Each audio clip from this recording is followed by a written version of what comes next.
দেখানোর চেষ্টা করতেছি। এটা আমার বাড়ির গাছের, এটা বাতাসের কারণে পড়ে গেছে, বৃষ্টি হওয়ার কারণে। এটা আর হয়তো 2-4-5 দিন থাকতো, কিন্তু গাছ থেকে যেহেতু পাকার পরে আমরা নামাই সাধারণত, মানে বাড়িতে যেগুলো খাওয়া দাওয়া করি সেগুলো বিক্রি করার সুযোগ নাই। হ্যাঁ, আম বিক্রি করছি, কলা বিক্রি করিনি। কলা এটা পাড়ছি, যেহেতু বাড়ির কলা কাটতেছি, এই জন্য দেখাচ্ছি। সকালে বাগানে চলে গেছিলাম, এই জন্য আপনাদেরকে আমি দেখাতে পারিনি। সাধারণত চেষ্টা করি সব কিছু বাড়ির এগুলো নিজের মতো করে খাওয়ার জন্য। তো একটা কেটেছি, আর এটা আমরা কাটার চেষ্টা করতেছি। এখন রাখবো, এটা হয়তো 2-4 দিন রাখলে পেকে যাবে। আপনাদের কলা সাইজটা তাকে দেখাতো, সাইজটা দেখাতো কী অবস্থা।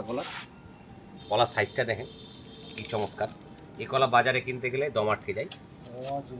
হ্যাঁ, আর পিওর কলা, এটা হচ্ছে যে আমাদের চিনি কলা বলি আমরা, আর রাজশাহীর লোকজন এটাকে বলে জিন কলা। এখন বাইরে কি বলে আমার জানা নাই, আসলে বিভিন্ন জায়গায় কী পরিমাণ দুধ। বাপরে বাপ। তো আমি কেটে শেষ করি, আপনাদেরকে আর পরে অন্য কিছু নিয়ে আবার হাজির হয়ে যাব। আপাতত এটা থাকে পর্যন্তই।